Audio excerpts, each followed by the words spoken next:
हमारे देश का इतिहास ही 2 नंबर का रहा है। ओरिजिनल इतिहास के पन्नों से गायब है।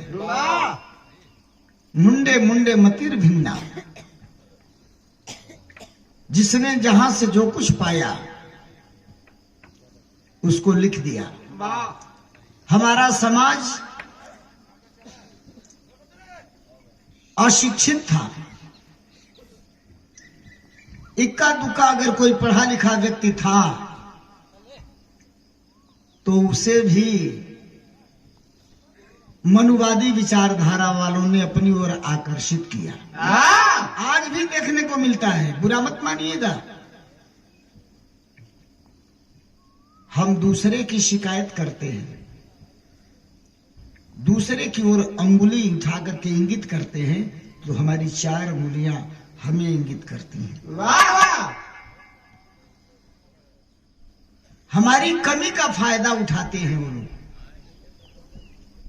आज भी हमारे समाज का व्यक्ति, हमारे बीच का रहने वाला व्यक्ति पढ़ लिख करके योग्य हो जाता है, अच्छी नौकरी पा जाता है, क्लास 1 की सर्विस पा जाता है, तो अपने ही समाज के लोगों को अपना समझता नहीं है।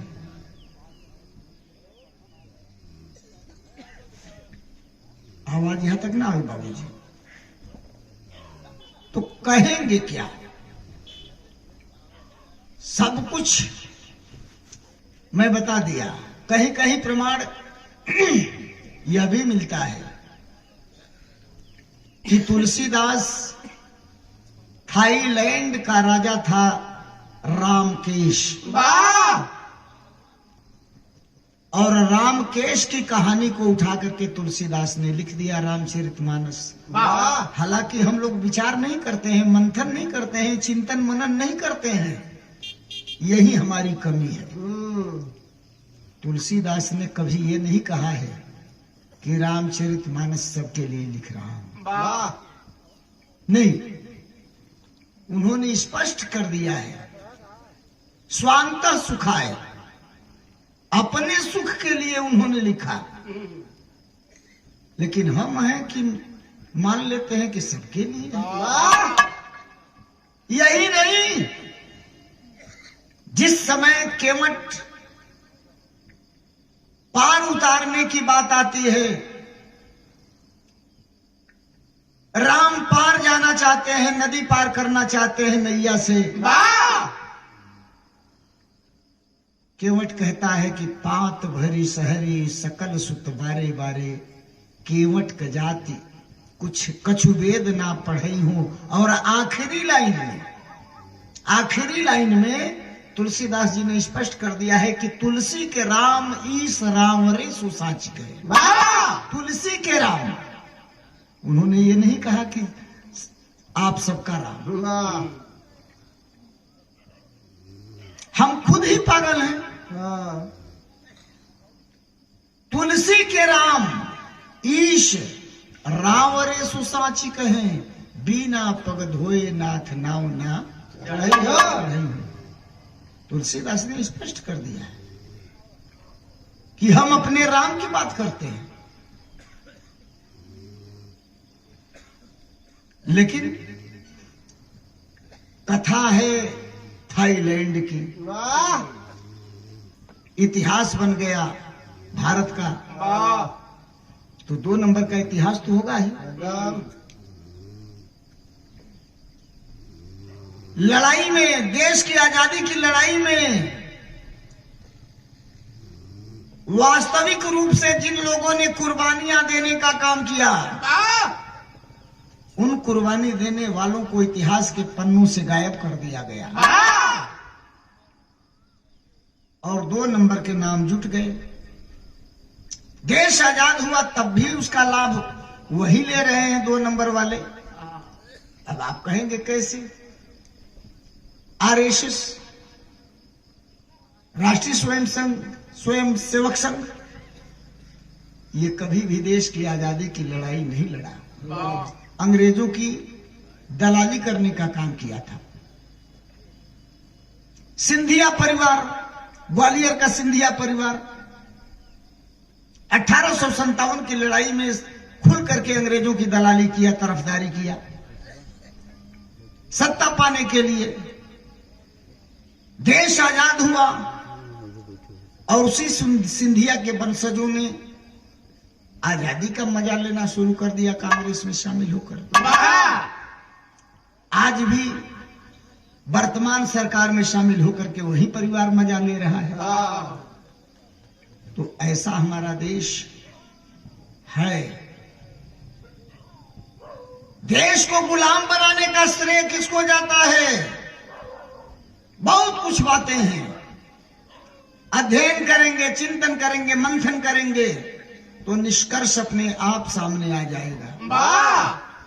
17 बार सोमनाथ के मंदिर पर मोहम्मद गजनवी चढ़ाई किया था और 17 बार मंदिर का पूरा धन लूट करके लेकर चला जाता था विदेश। आखिर कौन बुलाता था? इतिहास उठाइए, उस मंदिर का पुजारी बुलाता था, शेयर उसका था। गजनवी धन लूट करके ले जाता था, उसका जो हिस्सा बनता था वो दे देता था, इसके पास भिजवा देता था। और जब वो आक्रमण के लिए सेना लेकर चलता था तो पुजारी बोलता था, भगो भगो भोलेनाथ, स्वयं अपनी रक्षा कर लेंगे। और हम अंधविश्वासी बन करके विश्वास कर लेते थे कि भोलेनाथ जो भोला, जो शिव अपनी सुरक्षा नहीं कर पाया वो हमारी सुरक्षा करेगा। ये सारी बातें हैं। यही नहीं, पृथ्वीराज चौहान पर आक्रमण किया मोहम्मद गोरी। कौन बुलाया था? मोहम्मद गोरी को पृथ्वीराज पर आक्रमण करने के लिए कौन बुलाया था? ये पृथ्वीराज चौहान की बुआ का लड़का जयचंद गुलाम का बनवा दिया। तो बहुत सारी बातें हैं। इतिहास ही हमारे देश का 2 नंबर का है। सादर 100 रुपए पुरस्कार आए हैं परम आदरणीय आप महानुभाव श्रीमान नन्हेलाल गौतम जी, आपके तरफ से आपको कोट कोट नमस्ते प्रणाम। सबको नमस्कार प्रणाम, चरण स्पर्श। आइए एक ऐतिहासिक गीत। कमी मैं बताया कि कमी अपनों में भी है। अगर अपने लोगों में कमी नहीं होती तो शायद यह दिन देखने को नहीं मिलता। बसपा की सरकार बनेगी तो मनुवादी विचारधारा वाले कहना शुरू कर देंगे, घूम घूम करके चमारों के बीच, क्षमा करेंगे, चमारों को छोड़ करके अन्य जातियों के बीच।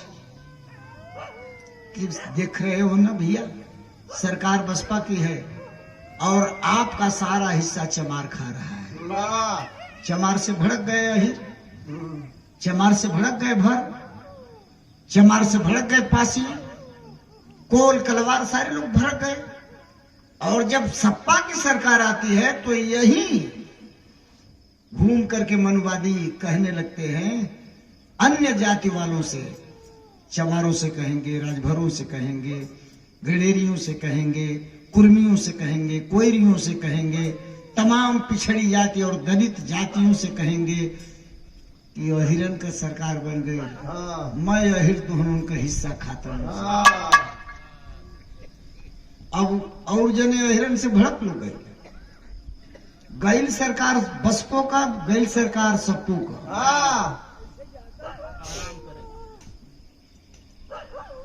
मैं लिखा हूं कि चीत पट की पहेली समझिए जरा। बाबा, चीत पट की पहेली समझिए जरा, कल भी उनका ही था आज उनका ही है।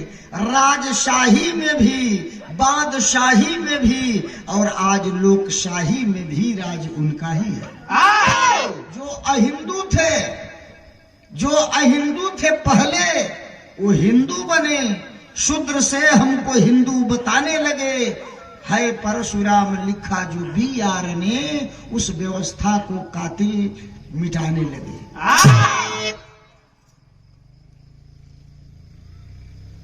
आइए एक ऐतिहासिक वर्णन और।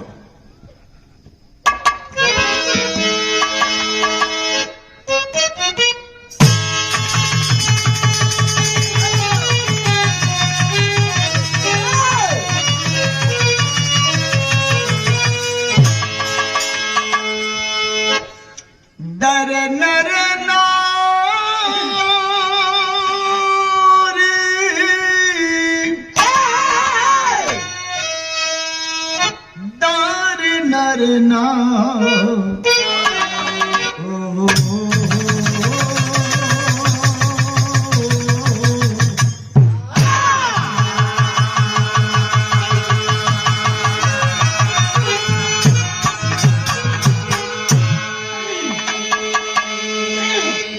गौर करेंगे पढ़े लिखे सज्जन भूमिका के भाव पर। साहित्यिक भाव है, कहना है तो बड़ा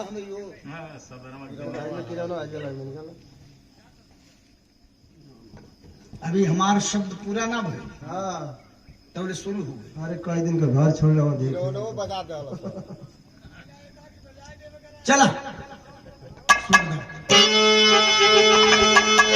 के ज्ञान पुंज दूर था, प्रचंड मन गरूर था, सुरूर था यत्याक्रमण का पद महीप का मिले, क्रूर था मगरूर था, कुकृत्य ही में चूर था, कातिल वो बेसहूर था, बिरद समीप का मिले, नाम का यशोक शोक में डूबा अशोक था, तेरो कटोक झोंक भोंकता खडग नादान था, वह नीच था कुरीत था, हिंसक प्रवृत्ति कीच था, अतीत में पतित था, परशु बना महान था।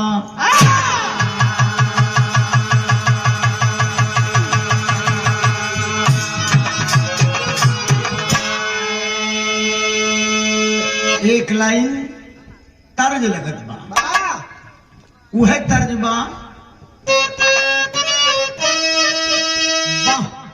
मुझे तेरी, अरे मुझे तेरी मोहब्बत का सहारा मिल गया,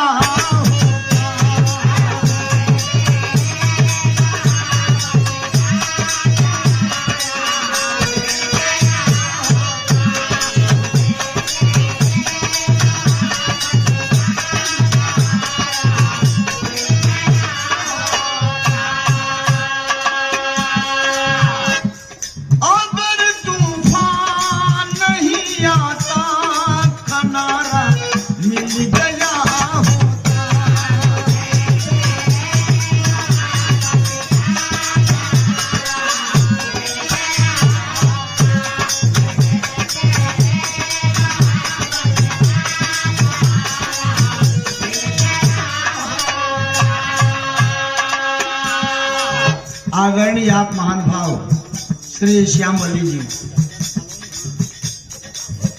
आपकी तरफ से सादर 100 रुपए पुरस्कार प्रदान किए गए हैं। कोट कोट सलाम है। राजेंद्र थलोई की पावन धरती से माननीय श्री राजेंद्र जी 100 रुपए पुरस्कार प्रदान किए हैं। आपको भी कोट कोट नमन, सबको एक ही स्वर में नमन। मगर ध्यान देंगे गाने पर, कहना है न होते न बनते वाल्मीकि जी, न बनते वाल्मीकि जी, जो रत्ना कर नहीं होता।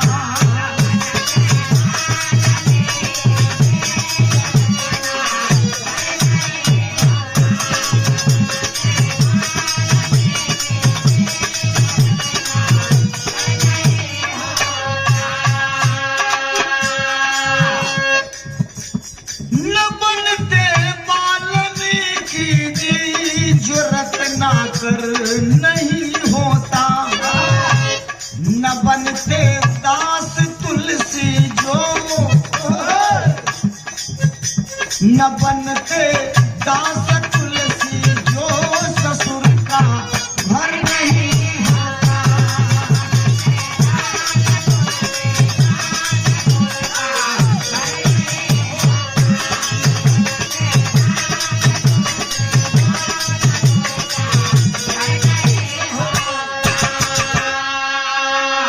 बात यहीं से आगे बढ़ी।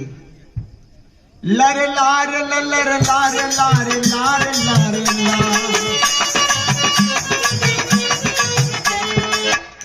सागर व आसमान की सीमा नहीं होती।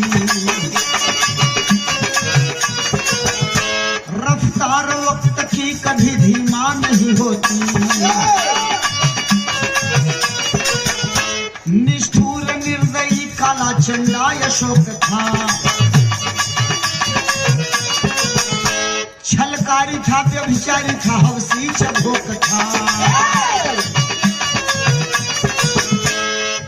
भाई सुसीम का निज कर से नीच कत्ल किया।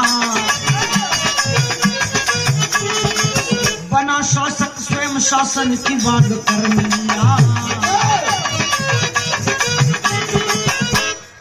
त्रिया भयभीत थी, प्रासाद छोड़ दी क्षण में। त्रिया भयभीत थी, प्रासाद छोड़ दी क्षण में। अरे गुजारा करने लगी लाल को लिए बन में।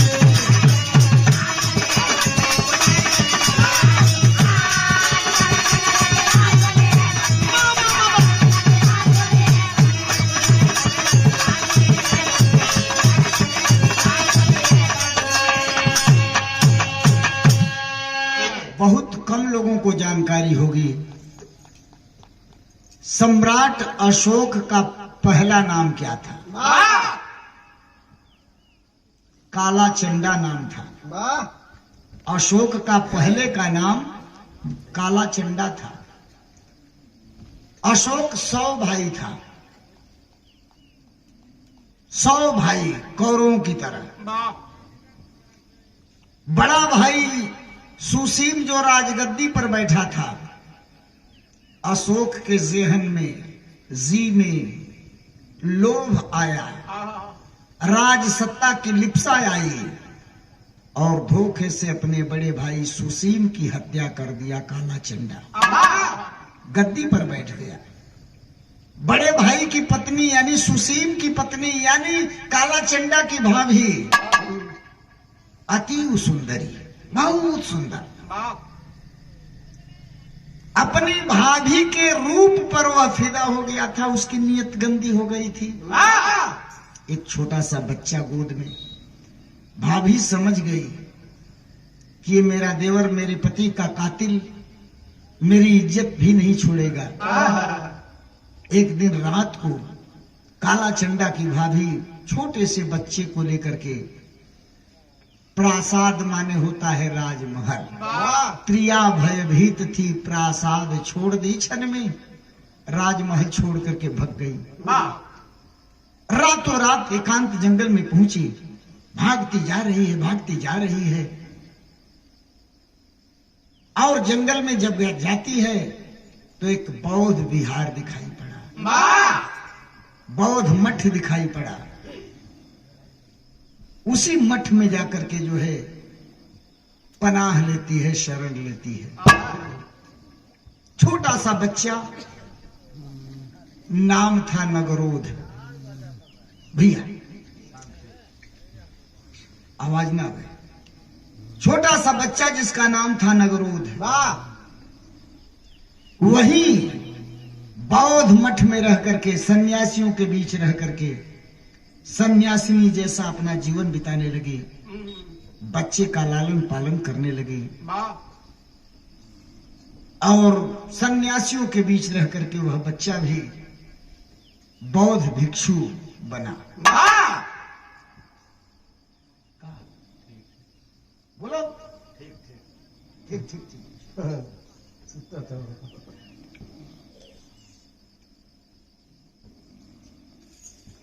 चला बोलोगे। नहीं बोलोगे तो मारेंगे थप्पड़। गुरु माँ से के बोले हम बोलो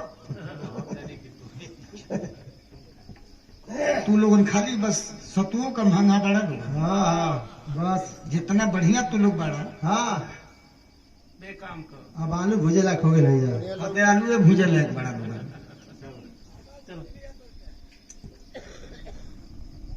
जिसको केवल टेरी कहना है हाँ उसका ध्यान कितना बढ़िया है। हाँ हमको समझाना भी है, गाना भी है, साथ में संकेत करके चलना भी है। हो सकता है दिमाग कहीं अगर नहीं काम किया तो तू कौने दिन रात के बड़ा कि ना एक शब्द बोल सके ना। कम लौकते बा ही पढ़ले है। हाँ ये हाल बा लोगन को। अब बोल रहा तो कहीं लोगन की मंचे पे बोलल। हाँ आखिर गुरु माँ से नगरोध लाल, गुरु माँ से नगरोध लाल शिक्षा आश्रम की शिक्षा पाया। 12 वर्ष की अल्प आयु में बौद्ध भिक्षु कहलाया।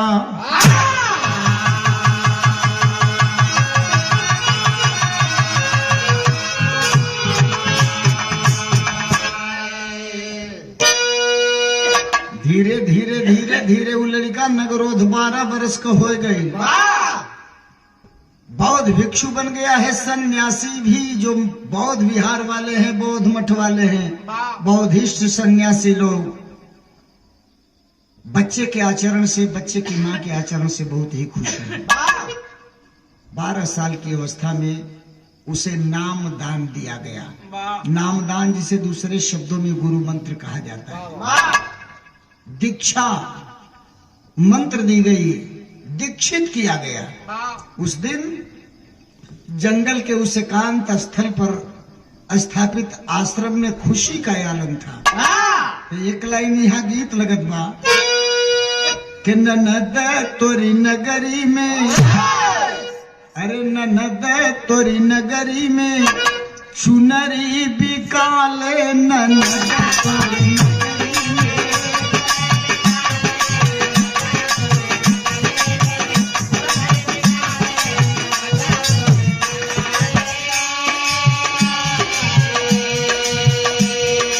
बधैया बाजे, हाँ बधैया बाजे, बनवाने बधैया।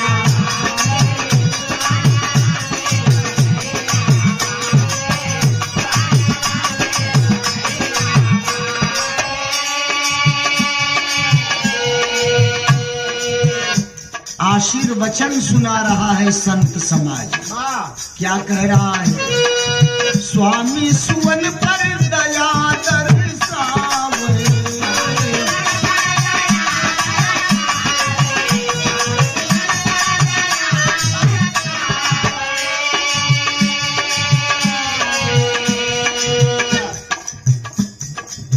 तथागत भगवान दया दृष्टि बनाए रखे इस बालक पर। तो स्वामी सुवन पर दया दर्शावे और संत समाज आशीष सुनावे।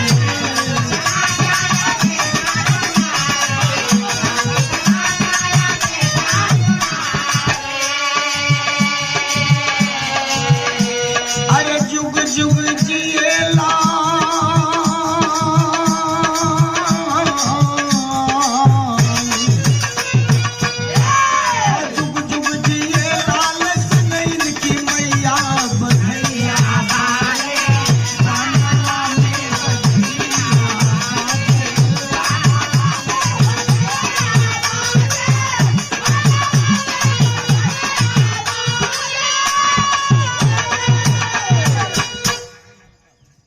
भिक्षु का जीवन बिताने लगा। वह 12 साल का नगरोध बालक। समय गुजरता जा रहा है। उधर की बात तो उधर छोड़ दे, इधर जो गद्दी पर बैठ गया था भाई सुसीम की हत्या करके, किस गद्दी पर बैठा था? पाटलिपुत्र की गद्दी पर बैठा था। उसी पटना की बात है ये। पाटलिपुत्र की गद्दी पर सुसीम की हत्या करके, बड़े भाई की हत्या करके काला चंडा बैठा था। इधर क्रूर काला चंडा, इधर क्रूर काला चंडा था, करवाया ऐलान।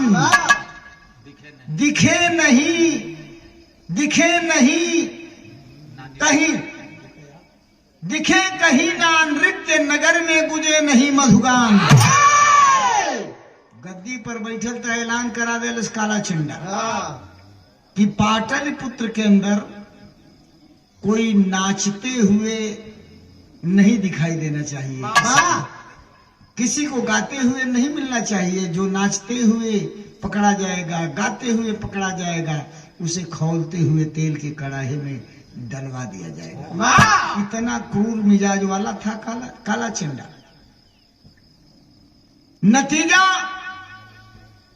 करवाया ऐलान, क्रूर वह मन में किया विचार। करवाया ऐलान, क्रूर वह मन में किया विचार। किया चढ़ाई, किया चढ़ाई कलिंग पर की करूं राज्य विस्तार।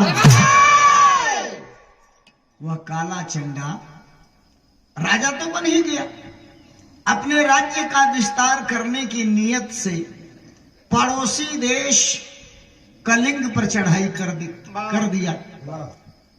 उड़ीसा वाला क्षेत्र जो है कलिंग क्षेत्र में आता है। कलिंग पर चढ़ाई कर दिया। कलिंग की सेना की संख्या कम, छोटी सेना, विशाल सेना काला चंडा की। और जब जंग शुरू हुआ तो यहां भाव दिया गया है, खास तौर से वीर रस और विभत्स रस का यहाँ सम्मिश्रण है। गीत वही है। कोई फौजी भाई छुट्टी आया घर,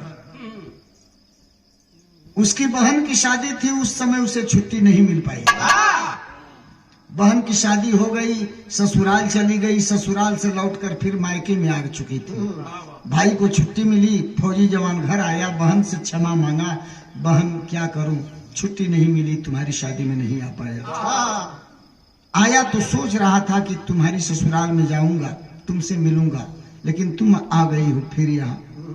ठीक है, कोई बात नहीं, अगली बार जब मैं फिर आऊंगा छुट्टी और तुम रहोगी अपनी ससुराल में, तो मैं तुमसे मिलने के लिए आऊंगा। लेकिन समस्या एक है बहन, मैं तेरा घर तो देखा नहीं हूं। अगर तुम्हारी ससुराल वाले गांव में जाकर किसी से पूछूंगा कि फला व्यक्ति का घर कहाँ है, किधर है, और लोग जानेंगे कि ये इनकी पत्नी का भाई है, तो लोग व्यंग कसेंगे, ताना मारेंगे कि यही देखा फलनवा का सार आए, अपनी बहन के घर ना देख ले। तो कोनो निशानी बता दे बहन, वह निशानी देखत हम सीधे तोरे घर पहुंच जाए। तो वह बहनिया बतौले रहे फौजी भैया से, बहनिया फौजी भाई से बतौले रहे, क्या बतौले रहे?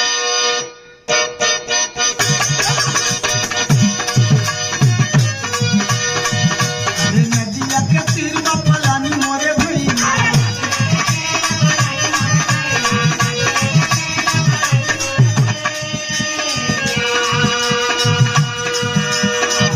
अरे पकड़ाई ने रवा मधनी बसवरिया,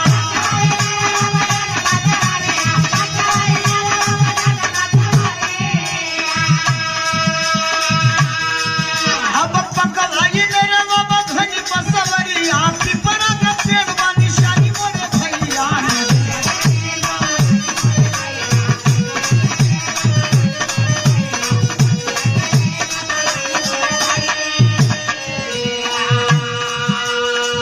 गाने में भाव लिया गया है क्या कि छिड़ल समर घमासान मोरे मितवा,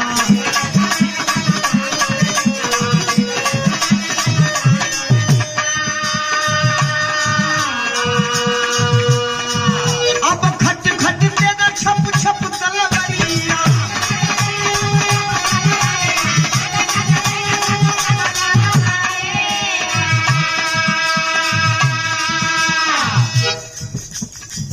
आदरणीय आप महानुभाव सभापति यादव जी सागर 100 रुपए पुरस्कार प्रदान किए हैं। कोटि कोटि आपको नमस्ते प्रणाम, सबको नमस्कार प्रणाम चरण स्पर्श। अरे खट खट के छप छप तलवरिया,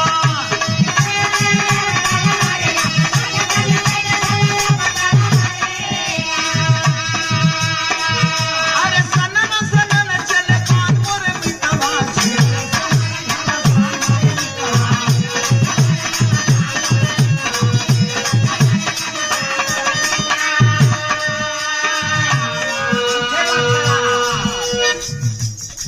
एक तरफ विशाल सेना काला चंडा की, दूसरी ओर छोटी सेना कलिंग राज की। कहर बनकर टूट पड़ी सेना है कलिंग की सेना पर, काला चंडा की सेना कहर बन गई। नतीजा क्या निकला? अरे उठेला करा है यह दृश्य मैं कनवा।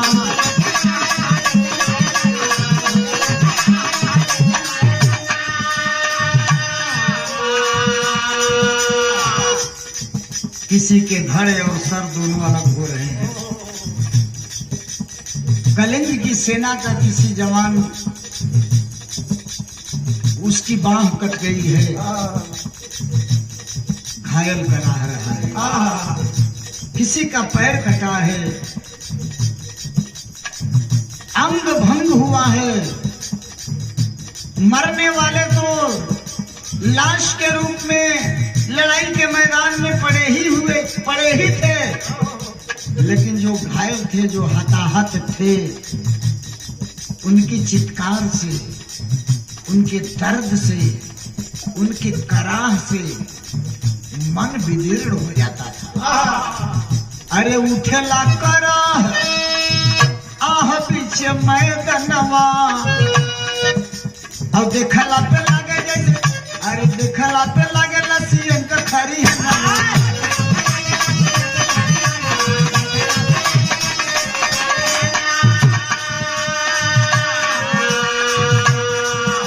लाश पर लाश गिरी हुई दिखाई दे रही थी। परम आदरणीय आप महानुभाव श्रीमान मंगेलाल गौतम जी श्रद्धेय श्री की ओर से सादर 100 रुपए पुरस्कार आए हैं। हम आपको नमन करते हैं, सबको नमन करते हैं। हे करे सियार, ये भी बहुत सरस है। हे करे सियार यहाँ दिन दोपहर,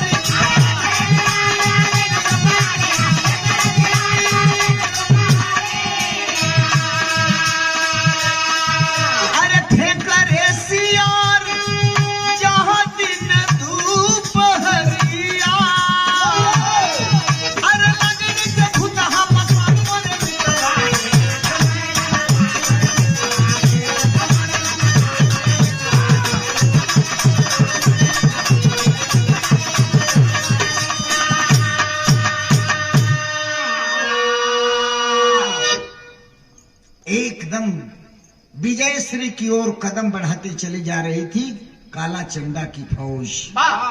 नियम था उस जमाने का, उस समय का। दिन में लड़ाई हुआ करती थी, सूर्यास्त के बाद लड़ाई बंद हो जाती थी। एक दिन की बात है, काला चंडा के जी में आया, दिमाग में आया, चलो जरा देखूं लड़ाई के मैदान में लड़ाई का मंजर क्या है, उस मैदान का मंजर क्या है, दृश्य क्या है। और जब विचार में आया तो काला चंडा किया क्या कि सझिया के बेरावा सवार हुई के घोड़वा पी, अब गईले समरिया में आई हो रजनवा, दाना यस छिटाइल जहवा हाथ पाव मसीया देखते नयन भरी आई हो रजनवा। घोड़े पर बैठा काला चंडा, सीधे लड़ाई के मैदान में पहुंच गया। सूर्यास्त हो चुका था, लड़ाई बंद हो चुकी थी। देखता है कि लाशें बिछी हुई हैं, कोई कराह रहा है, दर्द से बिलबिला रहा है। किसी की बांह कटी है, किसी का पैर कटा है, किसी के जंघे ही अलग हो गए हैं, किसी की एक आंख है तो एक आंख गायब हो चुकी है, किसी का एक कान कटा है तो एक कान बचा है। इन सारे मंजरों को देखते हुए काला चंडा आगे बढ़ता जा रहा था और तब तक से एक औरत पर नजर पड़ गई काला चंडा की। एक औरत पर नजर पड़ गई। क्या देखता है काला चंडा? गीत लगत बा। ई हमहन के तरफ औरत लोग कोनो मन्नत वगैरह माने ली, जैसे गंगा मैया का मन्नत मान दे। अब मन्नत पुरावे जब चले ली, नैया पर बैठी हैं, तब ये गीत के गावे ली। करीब 40 साल पहले बिरहा में ये गीत के हम शुरुआत के ले रहे। कौन गीत? कि गंगा जी का ऊंची बायरिया तिरियवाय करो वेली हो, गंगा मैया अपनी लहरिया सी को उतारा जाए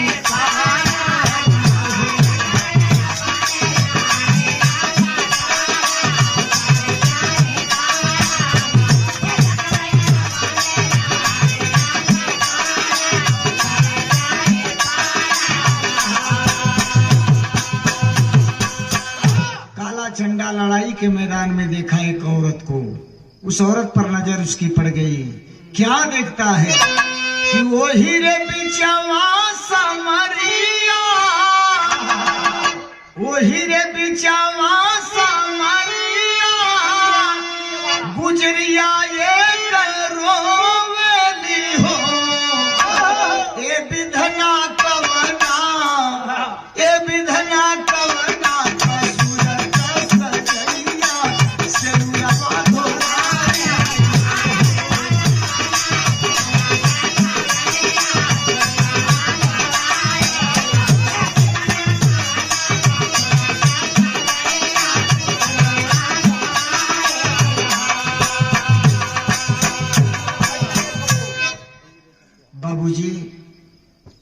लाशों के बीच में वह औरत बैठकर रो रही थी। दोनों तरफ लाशें थी और दोनों लाशों के बीच में वो औरत बैठ करके रो रही थी।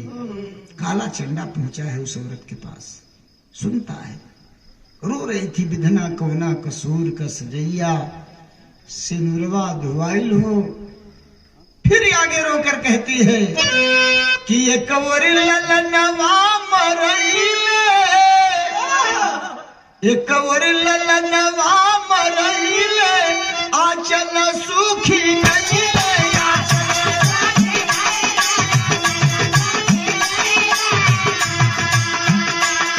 आचल सुखी गइले न हो विधना कवना कसुर का सजैया, हो विधना कवना कसुर का सजैया सिनुरवा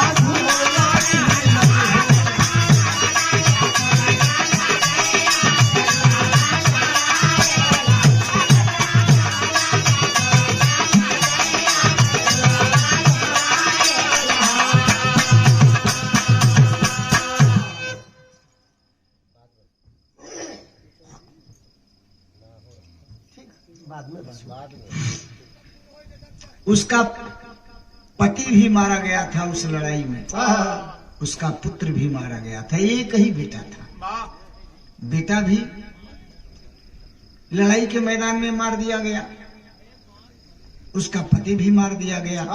एक तरफ उस औरत के बेटे की लाश थी तो दूसरी ओर उसके पति की लाश थी। काला चंडा पहुंचा है उस औरत के पास। बाबूजी नाम मन लगत हो तो अब समय भी करीब हो गई बा। कोनो दिक्कत ना है। यार हो गए घरे जा। हाँ, काला चंडा उस औरत के पास पहुंचा, घोड़े से उतर गया और उतर करके पूछा, क्यों रो रही हो? क्यों रो रही हो? वो औरत कही कि मैं विधवा विपदा की मारी, मैं विधवा विपदा की मारी, रोती लाशों के मेला में, तू कौन जो मुझसे पूछ रहा रजनी की पहली बेला में?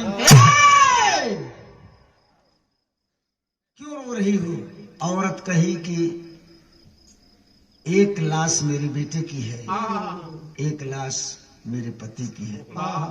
एक ही बेटा था, वतन की रक्षा में अपने पिता के साथ आया था लड़ाई करने, और इस लड़ाई के मैदान में मेरा इकलौता बेटा भी मारा गया, शहीद हो गया। मेरा पति भी दुनिया से चल बसा। लेकिन तू कौन है? तू कौन है जो इस वक्त रजनी की पहली बेला में आकर के मुझसे पूछ रहा है? तो कहा कि मैं मौर्य वंश का शासक हूं, मैं मौर्य वंश का शासक हूं, नृपचंडा मेरा नाम हुआ, विस्तार हो मेरे सरहद का इसलिए घोर संग्राम हुआ। तू कौन है? काला चंडा कहा कि मैं कौन हूं, जानना चाहती हो? कही औरत की हाँ। कहा कि मुझे लोग काला चंडा कहते हैं, मैं मगध का शासक हूं, मगध का राजा हूं, अपने सरहद अपने वतन के विस्तार के लिए मैं कलिंग पर चढ़ाई कराया हूं। कही कि ओ, तो तू ही काला चंडा है? हाँ, मैं ही काला चंडा हूं। औरत कही कि तुम्हें क्या चाहिए? राज्य का विस्तार चाहिए? तो चल, राजा छोड़, अब मेरे आंसू बहने वाले नहीं हैं, चल मेरे साथ। आवाज ना आवे, चल मेरे साथ, चल, मैं कलिंग राज के पास चलूंगी तुम्हें लेकर के, कलिंग राजा से चल करके निवेदन करूंगी, कलिंग राजा से चल करके निवेदन करूंगी, राजगद्दी तुम्हें दिलवा दूंगी, सारा खजाना तुम्हें दिलवा दूंगी, मगर मेरी बात सुन ले, बड़ी मार्मिक बात। वो औरत कही काला चंडा से, का कि लैला राजपाट चाहे, लैला राजपाट चाहे, सागरो खजनवा मोरी ललनवा देगा, अरे मोरी ललनवा देगा, हमरे मनिया के सनुरवा मोर सजनवा देगा।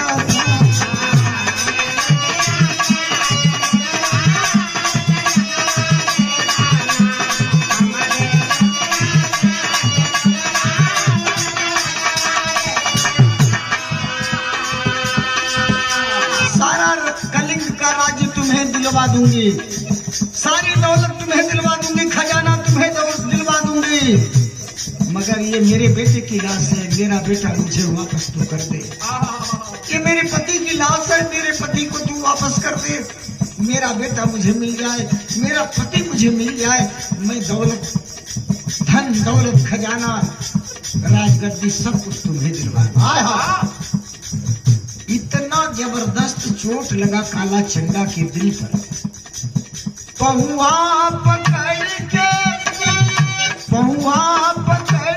रोम लगल रजनवा माई की अडवा देगा, अरे माई की अडवा देगा, दमद में फूटल मोर नवा माई की अडवा देगा।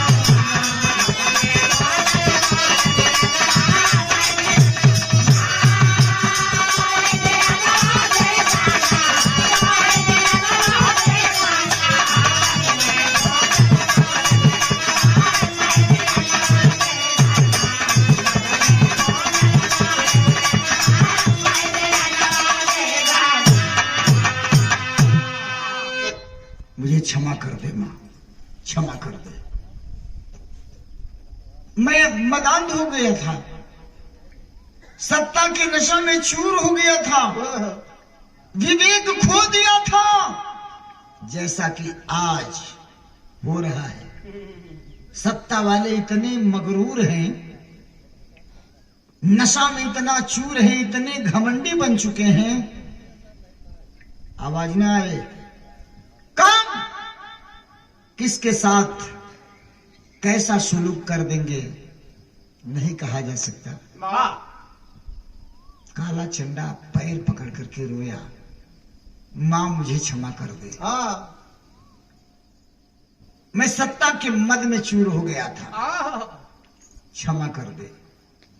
औरत कही कि क्षमा ही क्षमा है, जो होना था सो हो गया, मैं जा रही हूं। घोड़े पर बैठा काला चिंडा लौट आया अपने खेमे में, और खेमे में आकर के अपनी जवानों को बुलाया, कहा कि कल से लड़ाई बंद, कल सुबह से अब लड़ाई नहीं होगी, पूरी फौज वापस चलेगी, कलिंग की लड़ाई बंद। फौज लेकर के काला चंडा आ गया राजधानी में, मगध की राजधानी पाटलिपुत्र में। लेकिन होता है क्या कि बुढ़िया का बतिया बिदार दिहलस छतिया हो, मंगल मऊतियो ना पावे हो रजनवा, निदियो न आवे लागे भूखिया पियसिया ना, कांट बनी के चुभे लागल फूल के आसनवा। अब हमेशा शोक में रहने लगा। पहले तो खुशी थी, गद्दी पाने की खुशी थी, राज्य विस्तार करने की खुशी थी। अब उस औरत की बात जो है उसके दिल दिमाग पर इतना करारा चोट कर दी है, मार दी है कि उसे न नींद आ रही है, न भूख लग रही है, न चैन से सो पा रहा है, हमेशा बेचैन शोक में रहता है काला चंडा। ऐसे समय गुजरता गया। बीतल समय अरे एक दिन भोर हरिया में गुजल राजधानी पीछे मधुरा था।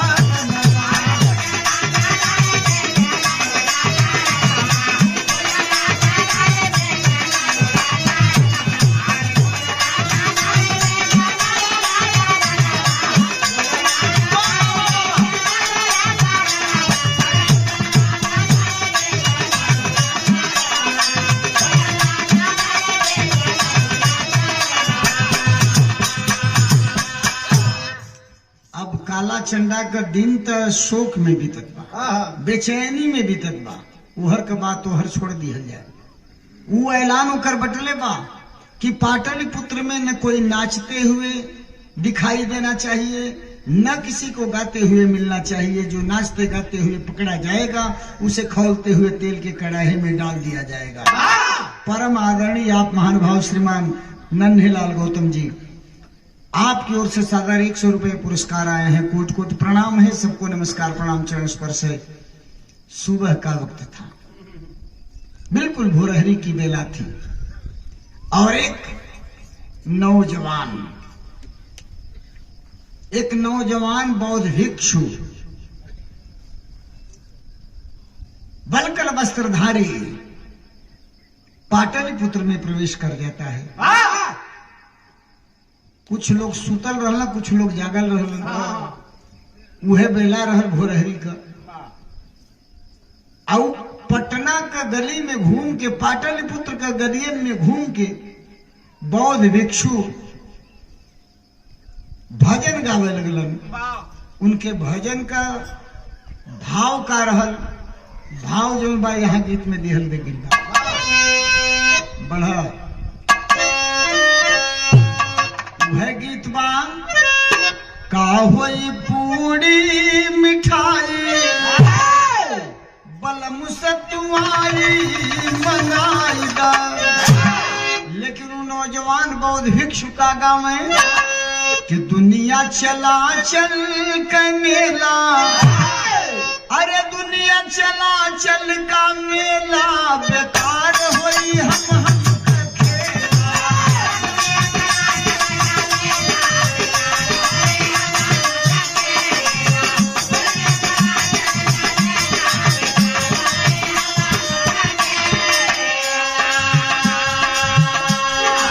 सोना चांदी रुपया केतनो कमैबा,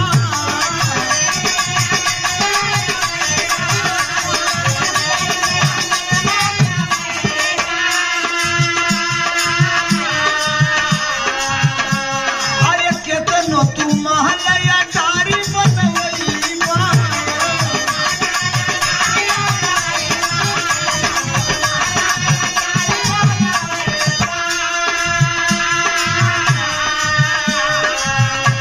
अब केतनो तू महला अटारी बनवैबा बेकार होई हम का खेला।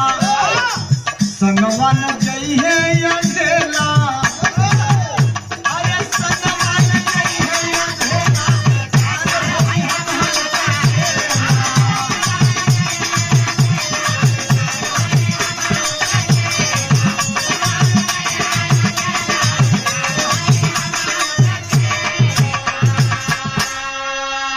यही गाता हुआ गलियों से गुजर रहा था वह बौद्ध भिक्षु नौजवान।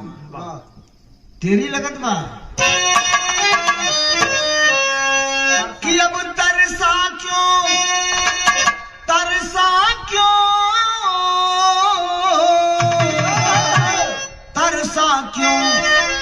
चातक स्वाति के लिए, स्वाति बना निर्दयी, गरल बन गया सुधा, अरे गरल बन गया सुधा घन घोर झूम के बरसा यहाँ बरसा यहाँ बरसा यहाँ बरसा। वो नौजवान बौद्ध भिक्षु तब पाटलिपुत्र का गलियन में भजन गावत जाते रहलन। तवले भयल का कि रोक ज्ञानी लाल को सुभट स्वराष्ट्र संतरी, रोक ज्ञानी लाल को सुभट स्वराष्ट्र संतरी, सुना रहे कानून की है तूने अवज्ञा करी, रेख त्रुटि का महान तू मही पे खींच दी, विरोध में महीप के तू राग छेड़ कर खरी, राग में हो रुष्ट दुष्ट दोष देते लाल को, राग में हो रुष्ट दुष्ट दोष देते लाल को, प्रचंड क्रोध भूप का बढ़ाया छेड़ रागरी, रे घमंड चूर होगा खोलते ही तेल में, कूदना पड़ेगा जब कड़ाहे बीच घाघरी। सिपाही आकर पकड़ लिए, काला चंडा के सिपाही आकर पकड़ लिए उस नौजवान बौद्ध भिक्षु को, सीधे ले गए दरबार में जहां काला चंडा मौजूद है। सरकार ये कानून तोड़ करके गा रहा था, गलियों में गुजर रहा था, पकड़ा गया, हम आपके पास लाए हैं। काला चंडा कहा क्यों बे, नहीं जानता था क्या कि यहाँ कौन सा नियम चल रहा है? कहा मालूम था, लेकिन मन ही तो है, गाने का मन हुआ, मन किया तो मैं गा दिया। काला चंडा कहा कि ये तो बड़ा मन ढीठ लगता है, ये नौजवान गलती करता है, कानून तोड़ रहा है, नियम का उल्लंघन किया है, फिर भी कह रहा है कि जानता था, मन किया तो गा दिया। काला चंडा कहा उस नौजवान बौद्ध भिक्षु से, क्या कहा कि अरे गीत के गीत है बा कि गवन कराए के बलम पर समा गइल हो राम।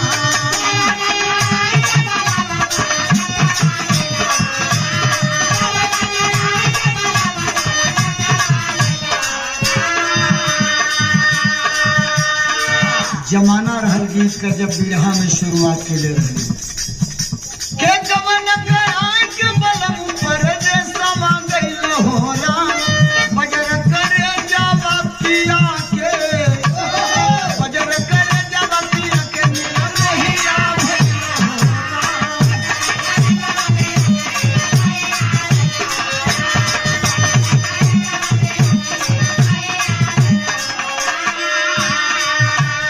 काला झंडा बोला क्या बोला के गीत का बहाने मऊवतिया कपरवाई हो राम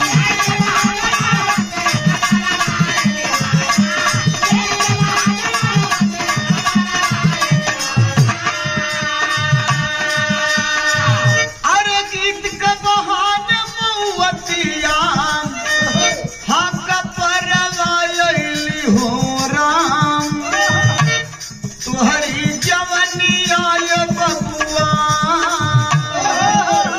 तुहरी जवनी आय बबुआ जहरवा भइल हो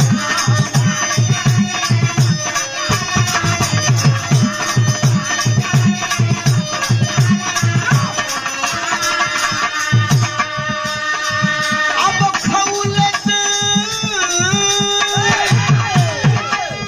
अरे खौलत तेल का कड़ाहा तैयार जब भइले हो राम